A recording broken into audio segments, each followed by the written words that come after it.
Salve, rapaziada, professor Rude na área de novo, com mais uma biologia no dedão, tá? Dessa vez dando continuidade aqui, ó, à aula de bioquímica dos sais, tá bom? Bom, pessoal, existe uma variedade imensa de sais, então eu tentei ser o mais objetivo possível, coloquei aqui os sais que são mais abordados em exercícios, são mais citados em textos de biologia e que você tem uma maior probabilidade de se deparar aí com alguma questão no seu processo seletivo, ok? Espero que vocês gostem da aula, eu preparei com muito carinho, tá? Bom, vamos lá. A primeira coisa que a gente tem que lembrar é que sais minerais, eles são espécies químicas, tá? Carregadas eletricamente. Como assim, professor? Espécies químicas carregadas eletricamente são aquelas espécies químicas que ou perderam elétrons ou ganharam elétrons, tá? Quando uma espécie química perde elétrons, ela adquire carga positiva, tudo bem? Quando uma espécie química ganha elétrons, ela adquire uma carga negativa, tá? Na química clássica, você conhece essas espécies químicas como íons, tá?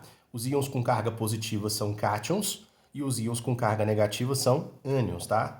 Aí, pessoal, existem várias formas de classificar os sais minerais, quanto ao número de cargas elétricas, quanto à necessidade de área, tá? Só para te dar um exemplo aqui rapidinho, ó. Presta atenção aqui no cálcio, ó. O cálcio, ele é um íon bivalente, porque ele tem duas cargas elétricas, tá vendo aqui? Já o sódio, ele é um íon monovalente, porque ele tem apenas uma única carga elétrica. Isso é uma das formas de classificar os sais minerais. Uma outra forma seria a necessidade de área de determinados sais, tá? Alguns sais você precisa consumir em grande quantidade, outros sais você precisa consumir em pouca quantidade. Então esses sais ficaram conhecidos aí na, na parte de nutrição como macrominerais, são aqueles sais minerais que você precisa consumir em grande quantidade, e os microminerais, que são aqueles sais que você tem que consumir em pouca quantidade, tudo bem? Independente da quantidade que você precise consumir ao longo do seu dia, tá? Isso quem vai determinar é um nutricionista, não um professor de biologia. Você precisa ter em mente o seguinte: os sais, eles são essenciais para o nosso funcionamento. Preste atenção nessa expressão essencial, porque ela significa o seguinte para a biologia: você é incapaz de fabricar, mas você não vive sem, tudo bem? E para que a gente usa os sais? Bom, a gente usa os sais como matéria-prima para construir algumas peças biológicas. A gente usa os sais minerais como cofatores, tá? Eles vão atuar ali junto com algumas enzimas para fazer com que as enzimas funcionem bem. Os sais, eles podem permitir a condução de corrente elétrica, tá? Que é uma coisa muito importante lá nos nossos neurônios, para que a gente possa gerar um impulso nervoso, tudo bem? A gente precisa de sais minerais para contração de músculos. Sem sais minerais, os músculos não contraem. Então, existe uma infinidade de funções biológicas que dependem dos sais minerais para funcionar corretamente. Então, eu coloquei algumas aqui para vocês, tá? Para que a gente possa discutir isso. Espero que vocês gostem. Vamos nessa? Bom, no topo da lista, olha só quem aparece. O cálcio, tá? O cálcio ele é representado por Ca++, tá? É um íon bivalente, tudo bem? Bom, para que a gente precisa de cálcio, pessoal? O cálcio ele participa de uma série de funções biológicas, tá? Eu coloquei algumas aqui para vocês. Se vocês lembrarem de mais algumas, vocês podem acrescentar aí nas anotações de vocês. Bom, no topo da lista, olha só o que eu coloquei. Tá vendo esse cilindro vermelho aqui? Esse cilindro vermelho ele está representando um vaso sanguíneo, tá?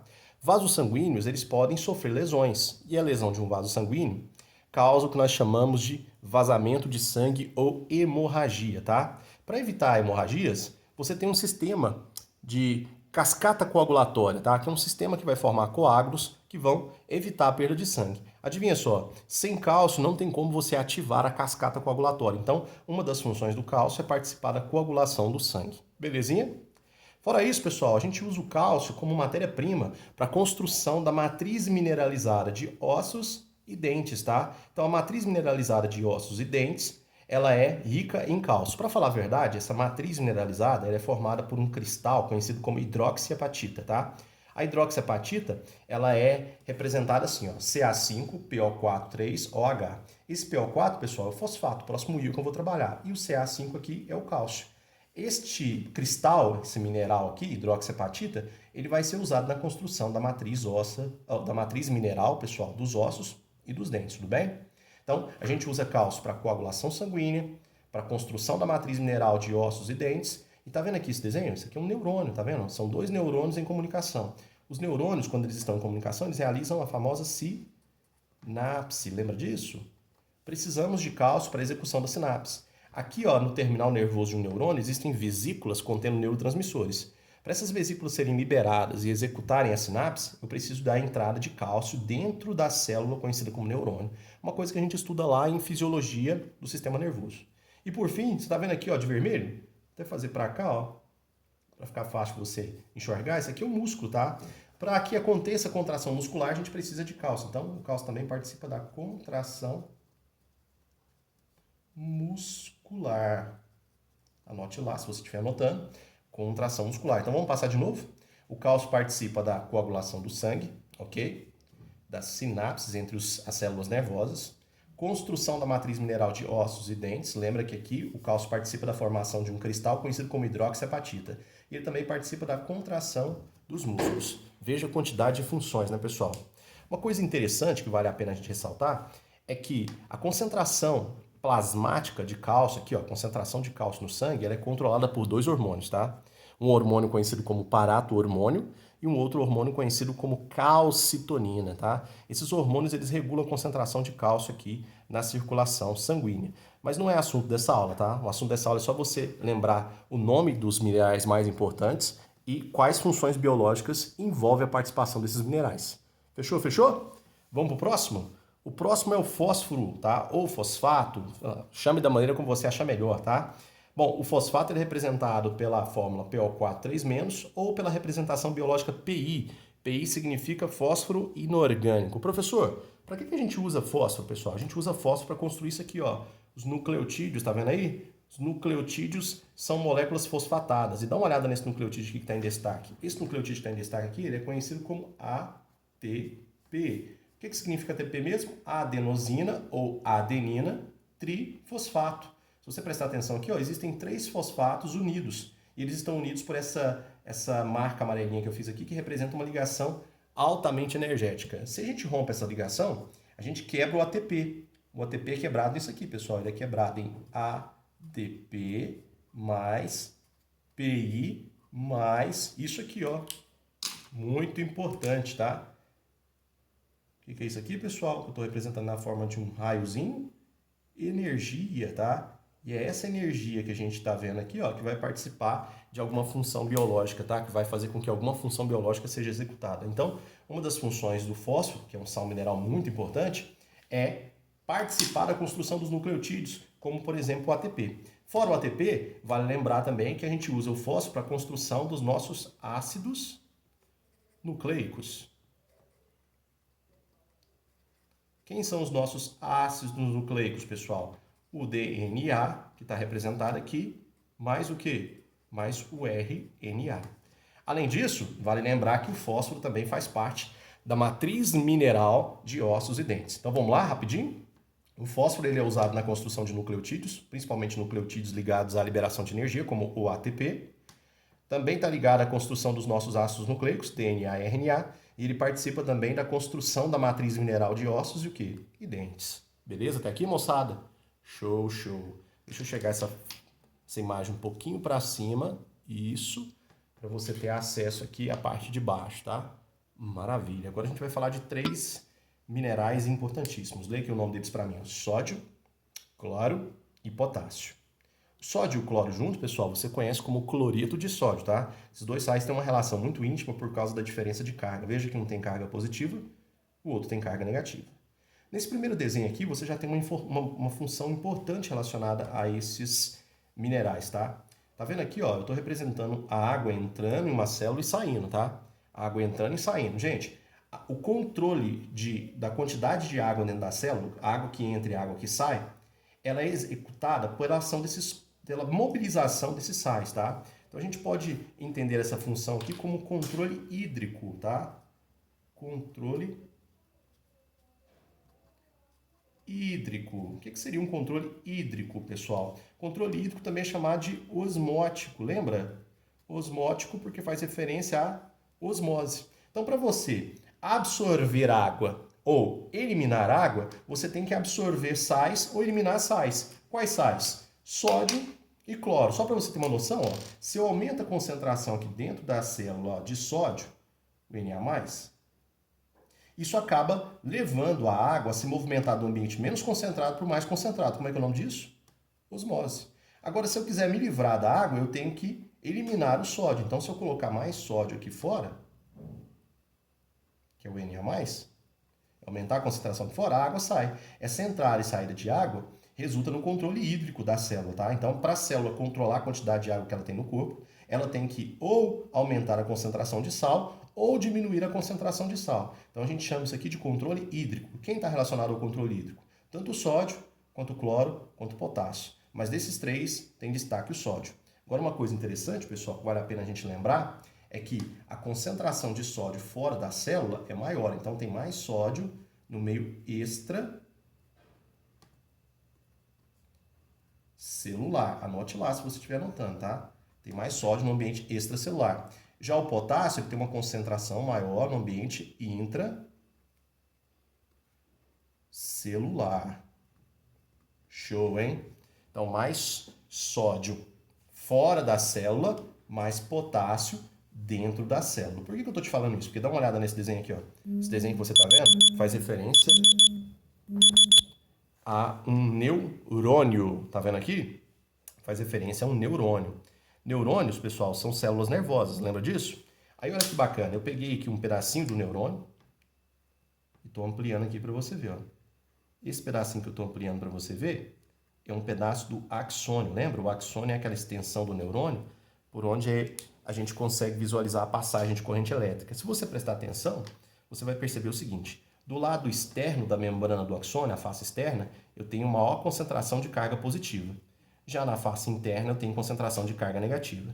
Quem estabelece essa diferença de carga aqui, ó, entre a face interna e a face externa da membrana, são justamente esses minerais aqui, ó, sódio, cloro e potássio. Isso aqui é uma coisa que a gente estuda lá na fisiologia da transmissão do impulso nervoso. Bom, o que eu quero que vocês entendam? Quando você vê essa configuração aqui na membrana, quer dizer que o neurônio está em estado de repouso, tá? Mas se porventura eu irritar esse neurônio de alguma forma, ele vai abrir aqui alguns canais especiais, algumas proteínas que permitem a mudança dessa polaridade. O ambiente intracelular passa a ficar mais positivo e o ambiente extracelular passa a ficar mais negativo. Isso gera o que a gente chama de despolarização. Quando a despolarização acontece da região do corpo celular em direção ao terminal nervoso, essa despolarização vai acontecendo gradualmente, a gente chama isso de impulso nervoso, tá? E o impulso nervoso, ele tem uma importância tremenda na nossa existência, tá bom? Agora, para ficar legal, para ficar bem interessante, lembre-se o seguinte: sempre tem muito potássio dentro da célula, ok? E muito sódio fora. Se porventura o sódio entrar na célula e o potássio sair, entram em ação proteínas que vão ajustar as concentrações. Essas proteínas que vão ajustar as concentrações, colocar o sódio para fora e o potássio para dentro, elas sempre atuam contra gradientes de concentração. Essas proteínas ficaram conhecidas na biologia como bombas de sódio e potássio. Belezinha até aqui? Agora, para finalizar, dá uma olhada aqui, ó. Esse desenho que você está vendo aqui é o desenho de um estômago, não é? E aqui você tem, ó, o ácido clorídrico, beleza? Então, você tem aqui, ó, o ácido clorídrico. Então, vou colocar aqui, ó, ácido clorídrico. O ácido clorídrico, pessoal, é o nosso ácido estomacal. E esse ácido estomacal, para ele ser fabricado, a gente precisa de um mineral importante. Esse mineral é conhecido como o quê? Cloro. Então, resumindo, sódio, cloro e potássio, eles atuam no controle hídrico ou osmótico, tá? No estabelecimento de cargas elétricas nas membranas celulares, especialmente na membrana do neurônio. E o cloro, ele é usado como matéria-prima para a gente produzir um ácido estomacal muito forte, conhecido como ácido clorídrico. Esse ácido é tão forte que ele reduz o pH estomacal, de 1,5 até 2. pH muito baixo, é ou não é? Muito bom. Agora deixa eu chegar aqui um pouco para baixo. Isso, para a gente dar destaque a esses sais aqui, ó. Magnésio, ferro e iodo, tá? Para a gente terminar a nossa lista. Magnésio, ferro e iodo são muito importantes para algumas funções. Vamos começar aqui pelo magnésio. Você está vendo que eu fiz uma folhinha aqui? Essa folhinha é para te lembrar, pessoal, que o magnésio ele participa da montagem da clorofila, tá? Então você precisa de magnésio para produzir um pigmento que absorve luz chamado de clorofila. Sem a clorofila, a gente não tem a execução da fotossíntese, ok? É um dos pigmentos que faz parte da fotossíntese. Fora isso, gente, o magnésio ele é um cofator enzimático. Então, vou colocar aqui, ó, cofator enzimático. O que seria um cofator enzimático, professor? Um cofator enzimático é um mineral que vai se associar a alguma enzima para que essa enzima funcione corretamente. Lembra do cálcio que eu falei para vocês? O cálcio participa da coagulação do sangue, não é? Durante o processo de coagulação do sangue, as nossas plaquetas liberam uma enzima chamada de tromboplastina. A tromboplastina só funciona se ela tiver um cofator. Esse cofator é quem? O cálcio. O magnésio ele é o cofator de uma enzima muito importante do seu corpo. Essa enzima é conhecida como DNA polimerase. Lembra disso? A DNA polimerase ela é responsável por montar as fitas nucleotídicas que formam o nosso ácido nucleico chamado de quê? DNA. Sem DNA polimerase, a gente não produz material genético. Sem material genético, nós não temos como realizar as divisões celulares. Beleza? Interessante, né? Então, duas funções importantes atreladas ao magnésio é formação da clorofila e ele é um cofator enzimático, ou seja, ele se associa a alguma enzima para que essa enzima funcione corretamente. De boa? Agora vamos para uma parte muito importante, aparece muito em exercício, tá? Ferro, tudo bem? Bom, você está vendo aqui duas versões do ferro. O ferro 3, conhecido como ferro férrico, e o ferro 2, conhecido como ferro ferroso, tá? Essas duas formas aqui, elas coexistem, tá? Embora essa forma aqui, ó, a forma ferro 2, seja a forma ativa, a forma que nós animais usamos, tá bom? O interessante é o seguinte, para a gente converter ferro 3 em ferro 2, a gente tem que reduzir o ferro 3, a gente tem que entregar um elétron para o ferro 3 para que ele se transforme em ferro 2. Quem faz essa redução é uma vitamina muito importante, anote aí, essa vitamina ela vai atuar aqui, ó, nesta reação, ela é conhecida como vitamina C, lembra disso? A vitamina C é uma vitamina hidrossolúvel e ela é conhecida tecnicamente como ácido ascórbico. A vitamina C, ela reduz ferro 3 a ferro 2, que é a forma ativa que nós usamos. E para que a gente usa ferro? Dá uma olhada aqui. Isso aqui que você está vendo é uma célula sanguínea. Vamos lembrar o nome dessa célula sanguínea? Essa célula sanguínea é conhecida como hemácia. A hemácia também pode ser chamada de glóbulo vermelho. Dentro da hemácia, você vai perceber o seguinte. Ela não tem núcleo, é uma célula nucleada. E você vai encontrar dentro das nossas hemácias um número muito grande, quase que assustador, destas proteínas que eu estou colocando aqui em destaque para você. Ó. Essas proteínas que eu estou colocando em destaque aqui, ó, elas são chamadas coletivamente de hemoglobina.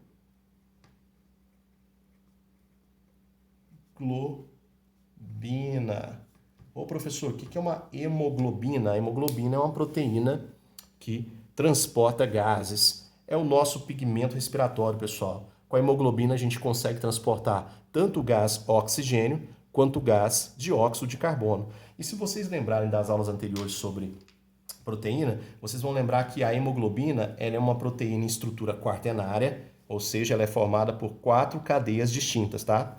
2 cadeias de beta-globina e 2 cadeias de alfa-globina. Agora, se você prestar atenção, tá vendo que aqui no meio ó, das cadeias eu encontro aqui ó, um traço preto? Esse traço preto representa um grupo não proteico, tá? Que se associa à hemoglobina. Esse grupo não proteico ele é conhecido como grupo M. Como é que é o nome do grupo? Grupo M, tá? E esse grupo M, ele contém o que, gente? Ele contém ferro. E é esse grupo M que vai se associar ao oxigênio para que a gente possa transportá-lo.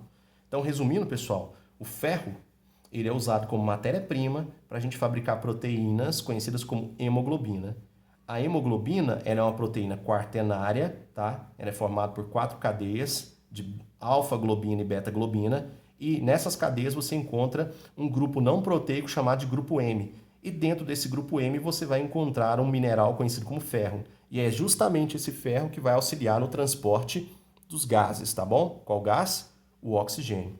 Uma coisa interessante é o seguinte, pessoal, carência de ferro leva a uma condição conhecida como anemia ferropriva, tá? Anemia ferropriva é uma anemia por insuficiência de ferro. Tem que ser feita a reposição de ferro. A reposição é feita consumindo alguns alimentos, tá? Por exemplo, feijão, beterraba, ok? E também com algum medicamento específico, por exemplo, o sulfato ferroso, que é um medicamento que é muito comum de ser administrado a pessoas que estão com anemia ferropriva, tá? Fora a participação na produção do grupo M, o ferro também ele participa de outras reações, como por exemplo as reações de óxido-redução lá da cadeia respiratória, tá? Das mitocôndrias, tudo bem? Um assunto que a gente vai estudar lá na respiração celular, ok? Agora vamos aqui para o iodo. O iodo, pessoal, ele é encontrado na forma de íon iodeto, tá? Então a gente precisa de um pouco de iodo para que a gente consiga funcionar corretamente. Como assim para a gente funcionar corretamente? Tá vendo aqui o desenho do meu bonequinho? Cabeça e pescoço? Isso aqui que você tá vendo, ó, é uma glândula conhecida como glândula tireoide. Maravilha. A glândula tireoide, pessoal, ela produz alguns hormônios que regulam o nosso metabolismo. Os hormônios que são produzidos aqui, que regulam o nosso metabolismo, são conhecidos pela sigla T3 e T4. Tiroxina e triidotironina, tá? Esses hormônios, eles têm na sua composição química o iodo. A carência do iodo, pessoal, pode fazer com que a glândula tireoide produza pouco hormônio, levando um indivíduo a um quadro conhecido como hipotireoidismo. Agora, um efeito interessante da carência de iodo é que essa glândula aqui, ela vai trabalhar muito para poder compensar a falta de iodo. É um mecanismo de compensação. Então, a carência de iodo faz com que essa glândula trabalhe muito para compensar a carência do iodo. Quando ela trabalha muito, ela hipertrofia, ela incha. Isso cria aqui na região do pescoço um papo, tá? Uma dilatação, um edema na região do pescoço. Não é nada bonito, viu, pessoal? E esse edema, tá, que aparece por carência de iodo, fruto do trabalho excessivo da tireoide, a gente vai chamar ele de bócio, tá? Ele ficou conhecido na medicina como bócio edêmico, porque ele é comum em regiões que estão... ele é comum afetando pessoas que vivem em regiões longe do litoral, porque o iodo é um sal associado à água do mar, tá? Então, pessoas que vivem longe do litoral, por exemplo, nós, temos que fazer uma suplementação de iodo na nossa dieta, porque senão a gente desenvolve esse inchaço no pescoço chamado de bócio. E essa suplementação é feita adicionando um pouco de iodo ao sal de cozinha. E o sal de cozinha é o cloreto de sódio, tá? Então, o sal que você consome na sua cozinha, ele é um sal iodado para evitar que a sua tireoide entre em mau funcionamento, tá? Interessante, né? A carência de iodo na primeira idade, na infância, ela pode gerar problema no desenvolvimento da criança. A criança pode não crescer, permanecer pequenininha, frágil, tá? E desenvolver algum retardo mental, alguma demência. Esse quadro ficou conhecido na medicina, né, de problema de carência de iodo na infância como cretinismo, tá? Aliás, isso até virou um termo pejorativo. Eu não sei se vocês já ouviram essa expressão antes, mas quando a gente quer insultar uma pessoa, a gente fala que ela é um cretino, não é? Um cretino é uma pessoa que não se desenvolve, não cresce, não quer melhorar. Então, o cretinismo é uma condição clínica por falta de iodo na primeira idade, na infância. E isso deu origem a um termo pejorativo, né, que a gente chama de cretino, tá? Então, do ponto de vista médico, o cretino é uma criança que tem deficiência em iodo. Do ponto de vista social, o cretino é uma pessoa que não quer se desenvolver, uma pessoa do mal, tá? Uma pessoa que não cresce, beleza? Bom, galera, estamos chegando ao final dessa aula, tá? Eu espero que vocês estejam entendendo, tudo bem? Agora vamos rapidinho aqui, ó, nesse balãozinho que eu coloquei aqui para vocês, dá uma olhada aqui, ó. Outros minerais. Outros minerais que com frequência não caem, tá, nos exercícios. Como assim, professor? Esses que eu estou listando no balãozinho aqui são os que têm a menor chance de ser abordados em exercício ou texto de biologia. Na verdade, eles aparecem lá no final daquelas tabelinhas sobre sais minerais. Mas eu resolvi citá-los aqui para que você não passe por nenhum problema na hora de resolver os exercícios. Então vamos lá. Quais são os outros minerais? Eu coloquei aqui apenas alguns, ó. O cobalto, tá? O zinco, o flúor, o manganês, o selênio. Eu poderia ter colocado aqui também o enxofre, tá? Poderia ter colocado também o nitrogênio na forma de sal, que é o nitrato. Então existe uma outra vasta lista de minerais que não são tão cobrados em exercício, mas que são muito importantes para o seu desenvolvimento. Por exemplo, o cobalto, pessoal, o cobalto ele é necessário para a gente produzir as nossas células sanguíneas, tá? Aliás, o cobalto ele vai fazer parte de uma vitamina conhecida como vitamina B12. Então, toda vez que você falar cobalto, eu quero que vocês lembrem da vitamina B12, uma vitamina do complexo B, e ela precisa de cobalto para ser montada. A vitamina B12 ela é crucial para a gente fabricar essas células vermelhas aqui, ó, chamadas de hemácia.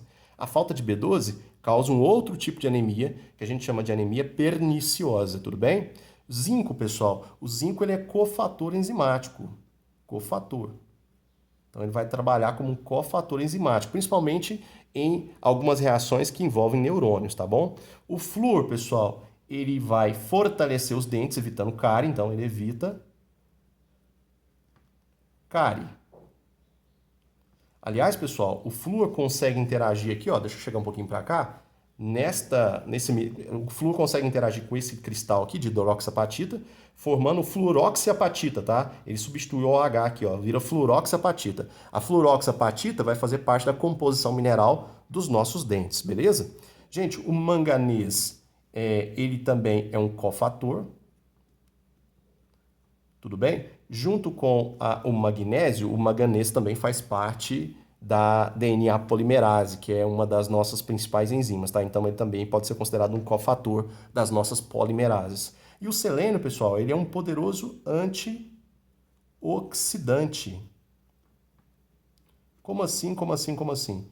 Esse poderoso antioxidante, ele trabalha em harmonia com a vitamina E, tá? Que é uma vitamina também antioxidante e também está ligada à fertilidade. Então, aqui eu tenho mais alguns exemplos de outros sais, mas os mais importantes estão aqui. Vamos fazer aqui um replay rapidinho do que foi visto, para que vocês possam levar essa informação para casa. Deixa eu posicionar aqui para ficar legal. Show, vamos lá? Cálcio, pessoal, coagulação do sangue, sinapse, construção da matriz mineral de ossos e dentes, contração muscular. Lembra que o cálcio interage com fósforo ou fosfato para formar um cristal conhecido como hidroxiapatita, ok? O fósforo, tá? Encontrado na forma de fosfato ou fósforo inorgânico, tá? Ele vai ser usado na construção de nucleotídeos energéticos, como o ATP, e dos nossos ácidos nucleicos, DNA e RNA, belezinha? Além de fazer parte da matriz mineral de ossos e dentes. Olha só, sódio, cloro e potássio.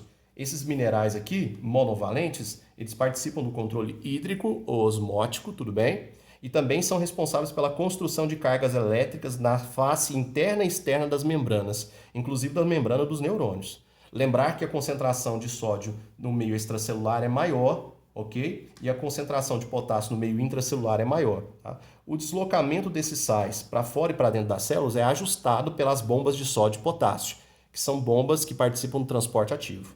O cloro também participa da construção do ácido clorídrico, que é o nosso ácido estomacal. Tá? Um ácido forte que reduz o pH do estômago, vou colocar aqui para vocês, ó, reduz o pH do estômago por volta de 1,5 até o quê? 2, beleza? Maravilha. O magnésio, pessoal, o magnésio vai ser usado como um mineral que vai fazer parte da construção da clorofila, um pigmento fotossintetizante, um dos mais importantes que existe, tá? E ele também é um cofator enzimático, quer dizer que ele se liga a algumas enzimas para fazer com que a enzima tenha um bom funcionamento. O ferro, tá? Que é encontrado na forma de ferro férrico e ferro ferroso. Pela ação da vitamina C, que é o ácido ascórbico, acontece a redução do ferro férrico em ferro ferroso, que é a forma ativa do ferro que nós animais usamos, tá bom? O ferro ele é usado como matéria-prima para a construção desse grupo aqui, ó, chamado de grupo M. Esse grupo M é um grupo não proteico que vai se associar às proteínas que formam a hemoglobina. Lembra que a hemoglobina é uma proteína quaternária formada por duas cadeias beta-globina e duas cadeias alfa-globina. A hemoglobina é o nosso pigmento respiratório, transporta gases, tanto o oxigênio quanto o dióxido de carbono. E nós vamos encontrar essa proteína em abundância dentro das nossas hemácias, que são células sanguíneas anucleadas. Ok? A glândula tireoide, para funcionar corretamente, produzindo os hormônios T3 e T4, como é que é o nome desses hormônios, pessoal? T3 e T4, que são hormônios que controlam o nosso metabolismo. Ela precisa de um mineral conhecido como iodo ou iodeto, tá? A carência de iodo faz com que a glândula tireoide produza poucos desses hormônios aqui, levando o indivíduo a uma condição conhecida como hipotireoidismo. Isso geralmente causa um inchaço na glândula, chamado de bócio endêmico, tá? Para corrigir esse defeito, nós adicionamos iodo ao sal de cozinha, que é o cloreto de sódio. Então, o sal de cozinha, ele é um sal iodado. A carência de iodo na primeira idade, ou infância, leva o indivíduo a um quadro conhecido como cretinismo, tá? E o principal sintoma é dificuldade de crescimento. Daí a gente usar essa expressão como termo pejorativo, chamar o cretino como uma pessoa que não quer crescer, ok? Uma outra coisa interessante é que existe uma outra série de minerais com pouca relevância nos exercícios de biologia, mas são muito importantes para o seu funcionamento. Cobalto, que vai participar da construção da vitamina B12, o zinco, que é um cofator enzimático, o flúor, que ele evita cáries e interage com esse cristal que é conhecido como hidroxiapatita, formando a fluoroxapatita, tudo bem? O manganês, que é um cofator, também participa lá do bom funcionamento das nossas polimerases, e o selênio, que é um poderoso antioxidante, que trabalha em harmonia com uma vitamina conhecida como vitamina E, tudo bem? Bom, eu vou ficando por aqui. Espero que vocês tenham gostado. Vou deixar a folha aqui bem posicionada, caso vocês queiram tirar um print desta aula, tá? Tá mais ou menos aqui, eu acho que dá para tirar. Se vocês quiserem, vocês também podem entrar em contato comigo que eu mando uma folha, ou melhor, uma imagem para vocês dessa folha. Tudo bem? Muito obrigado, valeu pessoal, até a próxima, hein? Tchau, tchau.